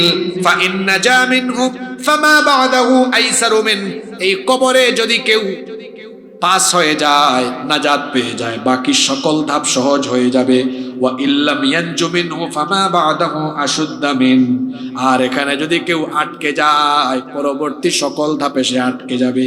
আমি এজন্যই কান্না করি, কারণ হলো এই কবর এমন জায়গা, ইন্নামাল কবরু রাউদাতুম মির রিয়াদিল জান্নাহ আও হুফরাতুম মিন হুফারিন নার, এই কবর হয় কারো জন্য জান্নাতের বাগান, নইলে কারো জন্য হয়ে যাবে জাহান্নামের গর্ত।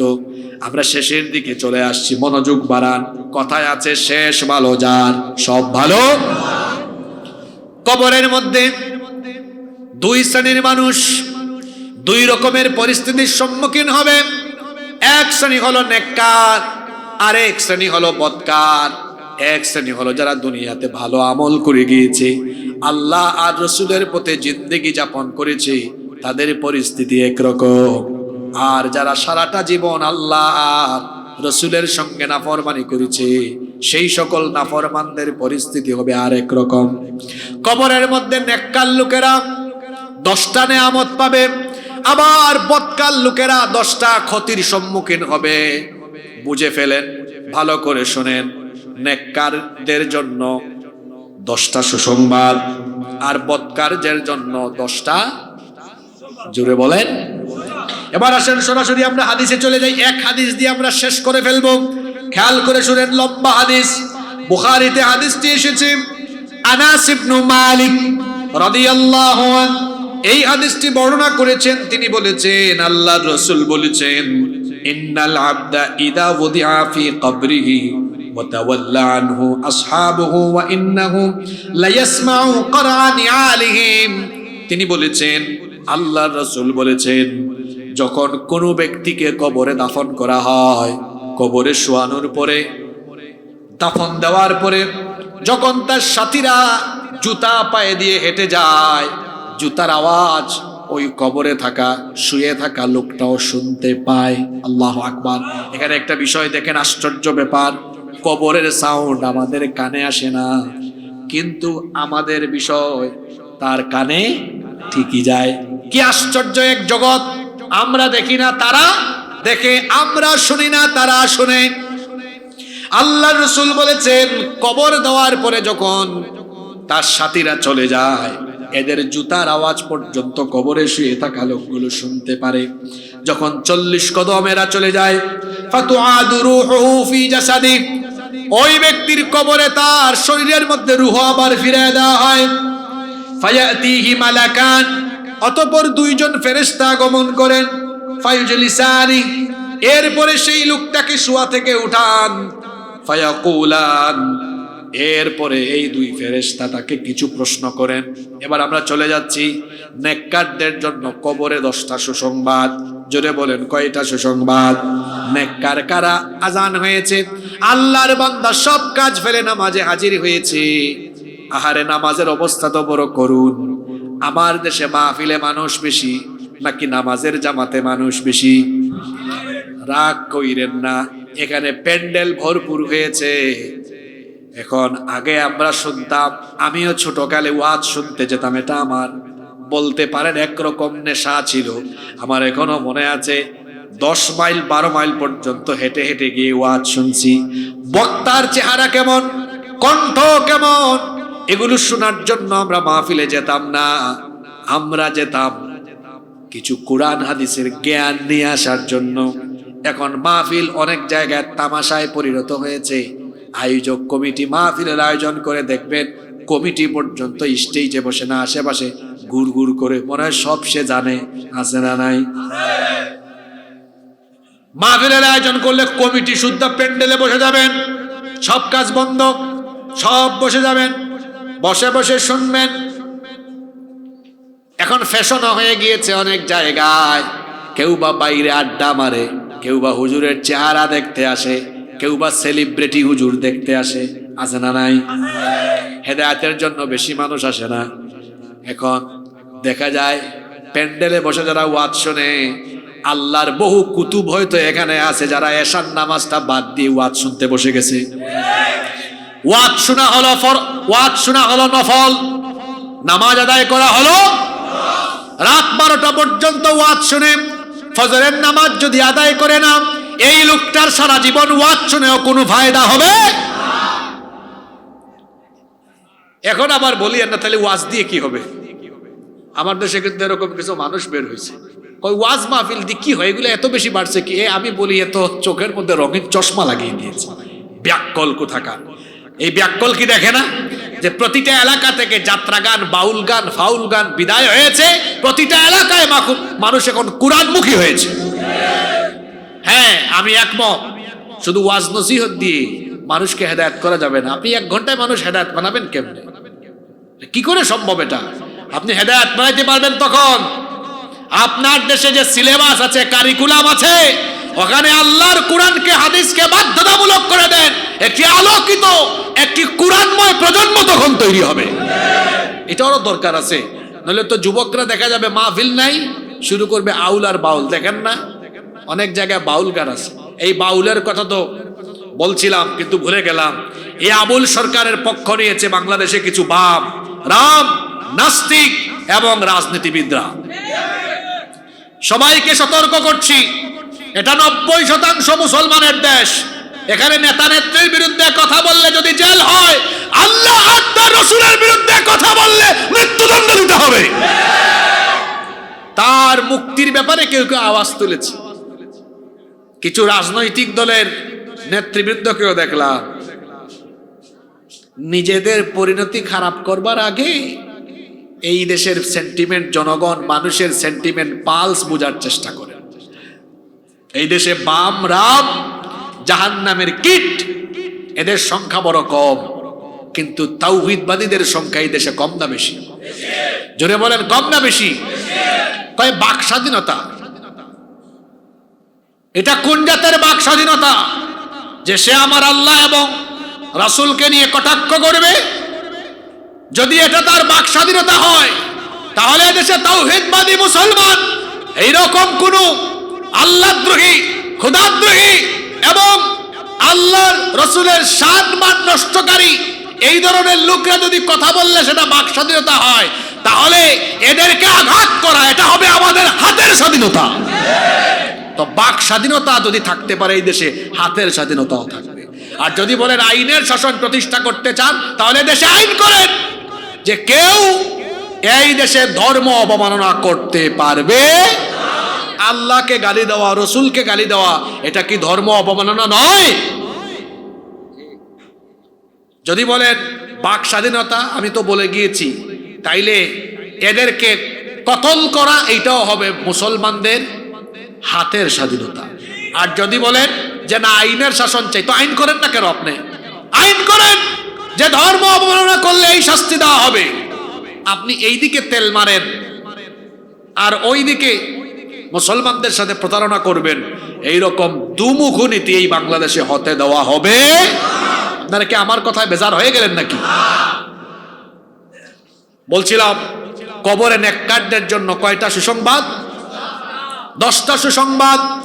5 ওয়াক্তের নামাজি, নামাজের কথাই বলছিলাম। আমার যুবক ভাইয়েরা, আল্লাহর ওয়াস্তে নামাজ ছাড়বেন না, পা ধরে বলে গেলাম। নামাজ নামাজ নামাজ কখনো ছাড়বেন না। যার মধ্যে নামাজ নাই তার মধ্যে ঈমান নাই, এটা আমার মতো হুজুরের কথা নয়, বলেছেন বড় হুজুর মুহাম্মদ সাল্লাল্লাহু। যার মধ্যে নামাজ নাই তার মধ্যে ঈমান নাই, যার মধ্যে নামাজ নাই তার জান্নাতে যাওয়ারও কোনো সুযোগ নাই। ও ভাই, যে ঈমান আপনাকে মসজিদে আনতে পারে না, এ দুর্বল ঈমান আপনাকে জান্নাতেও নিতে পারবে। এজন্য যুবক ভাইদেরকে বলবো 5 ওয়াক্তের নামাজি হয়ে যান। বাবাদেরকে বলবো, মা বোনদেরকে বলবো 5 ওয়াক্তের নামাজি হয়ে যান। নামাজিদেরকে যিনি সফলতা দিবেন, জোরে বলেন তিনি কি? ওয়াজ তো সবাই জানেন, কিন্তু আমল শুধু হয় না। দেখেন কিয়ামতের ময়দানে আল্লাহ প্রথম যে আমলের হিসাব চাইবেন, সে আমলের নাম কি? ওয়াজ তো আপনারাই জানেন কি ওয়াজ করতাম। এজন্য কথা হবে কম, কাজ হবে বেশি। আমাদের দেশে হবে সেই ছেলে কবে কথায় না বড় হয়ে কাজে। নামাজ ছেড়ে দিলে খুশি হয় শয়তান, আর আদায় করলে খুশি হন কে? তা আপনারা কি আজকে ফজর থেকে নিয়ে নামাজ ছেড়ে দিয়ে শয়তানকে খুশি করতে চান নাকি? জোরে বলেন, চান নাকি? আমরা খুশি করব কারে? তাহলে 5 ওয়াক্ত নামাজ আদায় করব কিনা? রাজি আছেন? নামাজ, অন্যান্য মৌলিক ফরজ আমলগুলো, ফরজ ইবাদতগুলো, আব্বা আম্মার খেদমত, বান্দার হক, মানুষের হক যথাযথভাবে আদায় করা, এই লোকগুলো যখন কবরের মধ্যে চলে যাবে, এই নেককার লোকেরা কবরের মধ্যে 10টা নেয়ামত পাবে। নাম্বার 1, 1 নাম্বার, কবরের 3টা সওয়াল, 3টা প্রশ্নের জবাব সে দিয়ে দিতে পারবে। সুবহানাল্লাহ। ফেরেশতা এসে বলবে, মার রব্বুকা, তোমার রব কে?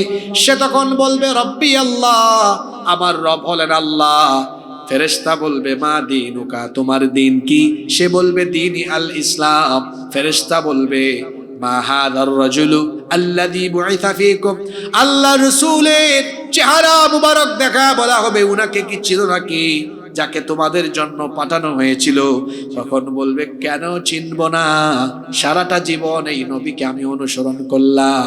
হাদা নাবিয়ুনা মুহাম্মাদুর রাসূলুল্লাহ সাল্লাল্লাহু আলাইহি ওয়াসাল্লাম। নেককার লোকেরা তিনটা প্রশ্নের জবাব যখন দিয়ে দিবে, গায়েব থেকে আওয়াজ আসবে, আল্লাহ তখন বলবেন আন সাদাকা আব্দি, আমার বান্দা সত্য কথা বলেছে।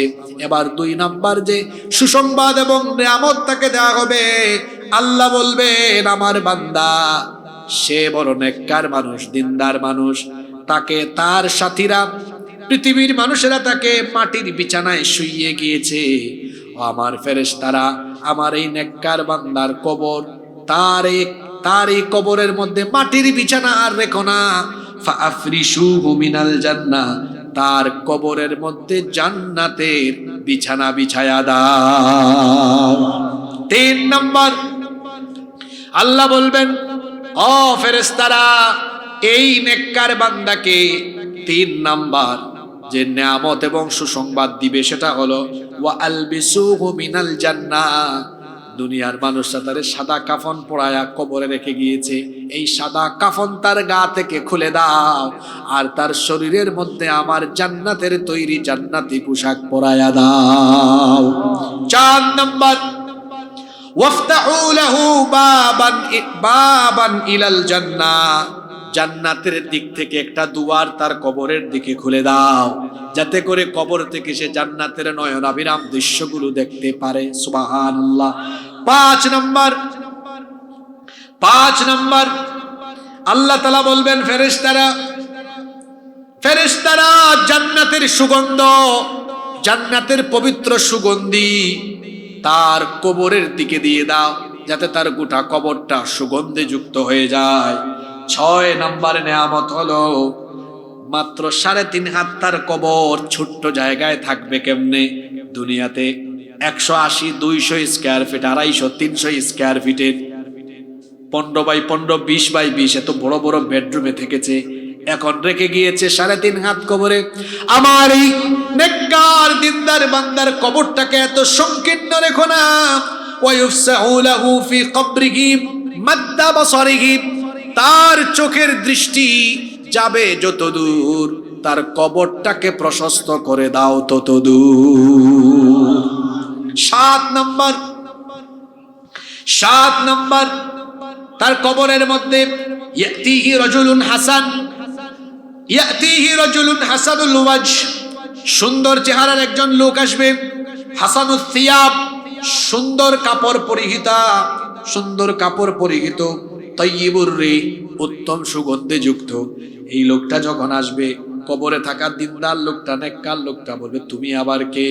তখন সে বলবে আমার পরিচয় দিচ্ছি পড়ে, আমি এসেছি তোমাকে সুসংবাদ দেওয়ার জন্য।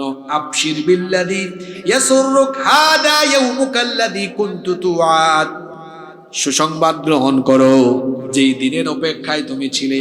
তখন বলবে এত সুন্দর চেহারার মানুষ, তুমি এত সুন্দর সুসংবাদ দিয়ে যাচ্ছ, তুমি কে? সে বলবে আমারে তুমি চিনো না, আনা আমালুকা সালেহ, আমি তোমার নেক আমল, আমি তোমার নামাজ, আমি তোমার রোজা, আমি তোমার নেক আমল, আমি তোমার ইসলামী আন্দোলন, আমি তোমার রক্ত দেওয়া, ঘাম দেওয়া, জীবন দেওয়া, আমি তোমার হজ আদায় করা, দান করা, আমি তোমার ভালো ভালো আমল করা, সমস্ত নেক আমল পুঞ্জীভূত হয়ে এইরকম সুন্দর চেহারা হয়ে তোমার সামনে হাজির হয়েছি তোমাকে সুসংবাদ দেওয়ার জন্য। আল্লাহ বলেছেন আমি যেন তোমাকে সুসংবাদ শোনাই, আল্লাহ তাআলা তোমার জন্য তার জান্নাত রেখেছেন। এটা হলো তার জন্য 7 নাম্বার সুসংবাদ। 8 নম্বরে ফেরেশতা বলবে ও আল্লাহর বান্দা, তুমি তো প্রশ্নের উত্তরও দিয়ে ফেলেছ, এবার তোমার জন্য 8 নম্বরের সুসংবাদ হলো, 8 নম্বরের সুসংবাদ হলো তোমার কবর অন্ধকার থাকবে না। আল্লাহর জান্নাতের স্পেশাল নূর দিয়ে তোমার গোটা কবরটাকে মুনাওয়ার করে দেওয়া হবে। 9 নম্বর সুসংবাদ হলো ফেরেশতা বলবে নাম কানাউমাতিল আরুস, বিয়ে করার পরে নববধূকে নিয়ে বাসর ঘরে নতুন স্বামী তার স্ত্রীকে নিয়ে যেমন করে আরামে ঘুমায়, আল্লাহর বান্দা ইসরাফিল সিংহায় ফুৎকার দেওয়া পর্যন্ত জান্নাতি পোশাক পরে জান্নাতি বিছানায় তুমি কিয়ামত পর্যন্ত ঘুমাও। 10 নম্বর নিয়ামত হলো প্রত্যেক দিন তাকে স্বপ্নের মধ্যে জান্নাতে তার ঠিকানা যেটা হবে, তার বাসস্থান দেখানো হবে, আর বলা হবে এটি হচ্ছে তোমার চূড়ান্ত ঠিকানা। মাবুদ গো, ও রব, এই 10টা নেয়ামত তুমি যে নেককারদেরকে দিবে, দিনদারদেরকে দিবে, তোমার সেই সকল নেককার দিনদার বান্দাদের কাতারে দয়া করে আমাদেরকে তুমি শামিল করে দাও, বলে না আমিন। অপরদিকে দুনিয়াতে যারা বদকার ছিল, পাপী ছিল, গুনাহগার ছিল, আল্লাহর দ্বীনের বিরুদ্ধে গিয়েছে, দ্বীন কায়েমের বিরোধিতা করেছে, 5 ওয়াক্ত নামাজ কাজা করেছে, সারাটা জীবন যারা ইসলামের বিরোধিতা করেছে,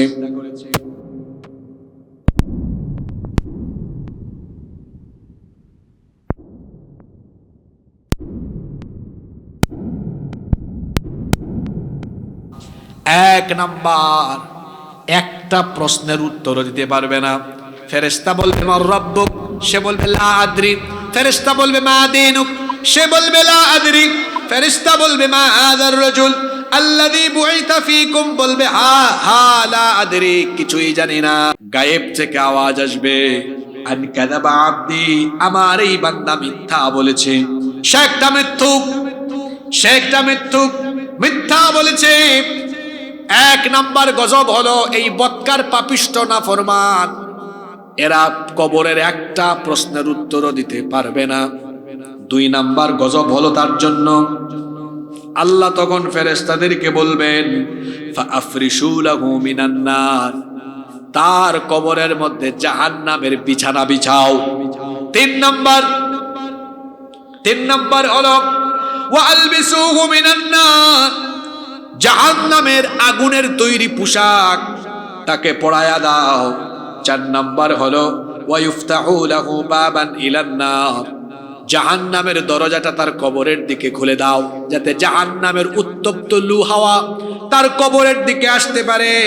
5 নাম্বার হলো আল্লাহ বলবেন ওয়ায়াদিকু আলাইহি কবরি, তার কবরটাকে আরো সংকীর্ণ বানাও। এমনিতেই তো কবরটা 3.5 হাত। আল্লাহ মাটিকে হুকুম করবেন, মাটি কি আমাদের কথা শুনে না আল্লাহর কথা শুনে? আল্লাহ বলবেন হে কবরের মাটি, তুমি এই পাপীর জন্য আরো বেশি সংকীর্ণ হয়ে যাও। আহারে কি করে নামাজ ছেড়ে দেন, কেমনে আমার যুবক ভাইরা মোবাইল আর ইন্টারনেটের ফিতনায় পড়ে আজে বাজে ভিডিও দেখেন, গুগল শরীফে গিয়ে কেমনে পর্ন সাইটে চলে যান, ইউটিউবে কি করে আজে বাজে ভিডিও দেখেন, কি করে তথ্য প্রযুক্তির অপব্যবহার করে গুনাহ কামাই করেন, এই কথাগুলো কি দিলের মধ্যে গিয়ে দাগ কাটে না? আর এই অবস্থায় যখন কবরে চলে যাবেন, চিন্তা করেছেন পরিস্থিতি কত ভয়াবহ হবে। 3.5 হাত কবর খুঁড়ে আপনাকে দাফন করা হলো। এবার বলা হবে হে কবরের মাটি, তার জন্য আরো সংকীর্ণ হয়ে যাও।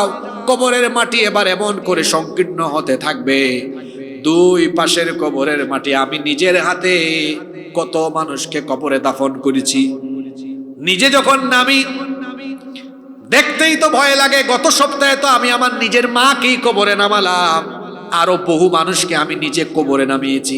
সুযোগ পেলে আপনারাও কবরে নামাবেন, দিলের মধ্যে আল্লাহর ভয় বেশি বাড়বে। যত বেশি পারেন কবরস্থানে যাবেন, দেখবেন দিলটা নরম হবে। সুযোগ পেলে মানুষকে কবরের মধ্যে নাড়াবেন, আল্লাহর ভয় অন্তরে পয়দা হবে। কি ন্যারো, কি সংকীর্ণ একটা জায়গা। 2-3 জন কবরে নেমে লাশটা শুয়ালে দেখবেন পিঠ লাগে, পা লেগে যায়, এতটা ছোট জায়গা, সংকীর্ণ জায়গা। আল্লাহ বলবেন এই পাপীর জন্য হে কবরের মাটি তুমি আরো সংকীর্ণ হয়ে যাও। কবরের 2 পাশের মাটি এবার ধীরে ধীরে করে এইভাবে চেপে আসতে থাকবে, এমন ভাবে সংকীর্ণ হবে 2 পাশের মাটি এক হয়ে যাবে।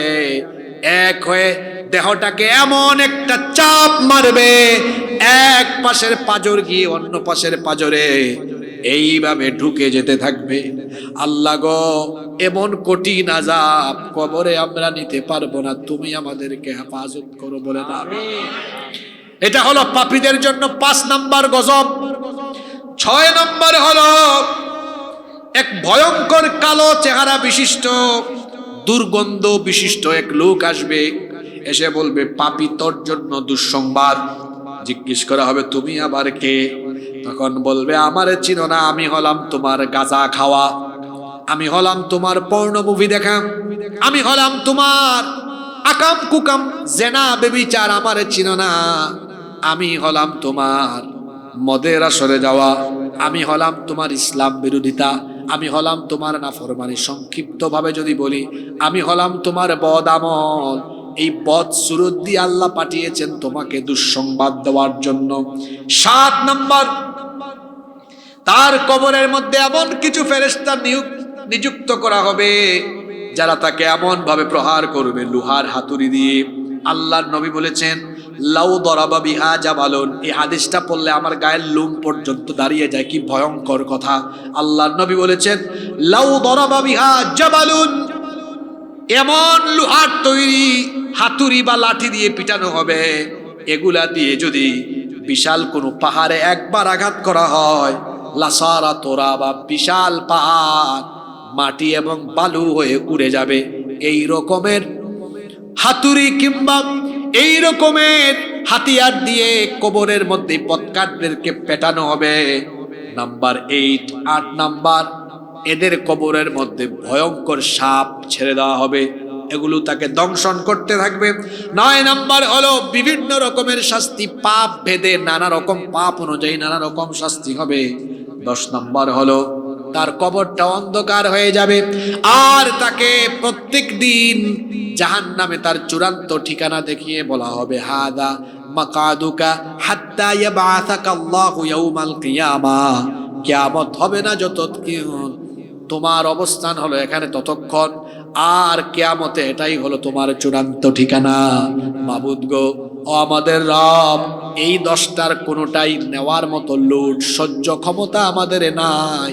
আল্লাহ তোমার জাহান্নাম থেকে আমাদেরকে বাঁচাও, কবরের শাস্তি থেকে আমাদেরকে বাঁচায় দাও, বলেন আমিন। এবার একটা হোমওয়ার্ক নিয়ে বাড়িতে যান, 5 মিনিট থাকতে পারবেন না সবাই? এবার এই কবরের শাস্তি থেকে আমরা বাঁচতে চাই কি চাই না? কবরের শাস্তি থেকে যদি বাঁচতে চান, 3টা মৌলিক আমল দিয়ে যাচ্ছি, এই আমলগুলো আমরা করব ইনশাআল্লাহ। 1 নাম্বার হলো কবরের শাস্তি থেকে যদি আমরা বাঁচতে চাই, দুনিয়াতে যতদিন আমরা হায়াত পাবো বেশি বেশি নেক আমল করব। রাজি আছেন না নাই? দেখেন আল্লাহর রাসূলের হাদিসটা আপনাদেরকে শোনাই। তাবরানীর বিশুদ্ধ সনদে হাদিসটি বর্ণিত হয়েছে। সবচেয়ে বেশি সংখ্যক হাদিস যিনি বর্ণনা করেছেন আবু হুরায়রা রাদিয়াল্লাহু আনহু, এই হাদিসের বর্ণনাকারী সাহাবী, তিনি বলছেন আল্লাহর নবী বলেছেন ইন্নাল মাইয়িতা ইদা ওদিআ ফি কবরি, যখন কোনো মাইয়িতকে কবরে রাখা হয়, ইন্নাহু ইয়াসমাউ খাফকা নিআলিহিম হিনা ইওয়াল্লাউনান, তার সাথীরা যখন তাকে কবরে রেখে চলে যায় তাদের জুতার আওয়াজ পর্যন্ত সে শুনতে পায়।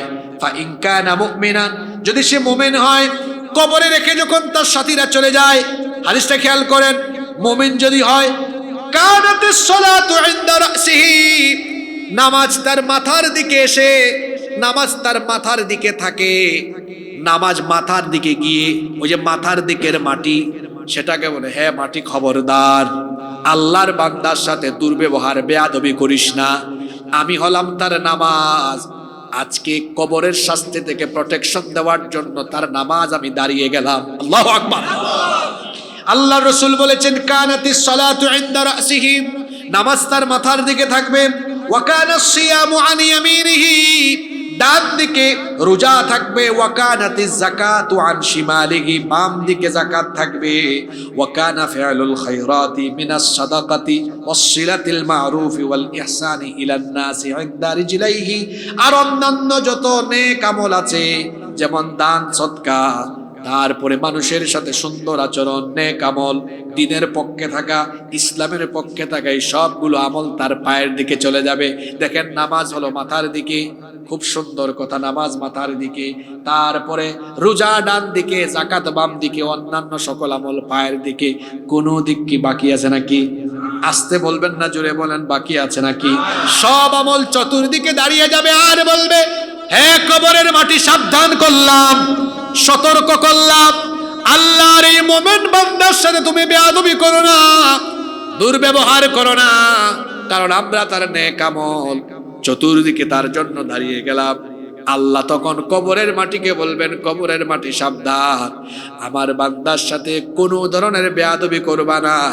আমার বান্দার জন্য এই কবরটাকে আমি জান্নাতের বাগান বানিয়ে দিলাম। তাহলে বোঝা গেল কবরের শাস্তি থেকে বাঁচতে হলে নামাজের দরকার আছে না নাই? অন্যান্য সকল নেক আমলের দরকার আছে না নাই?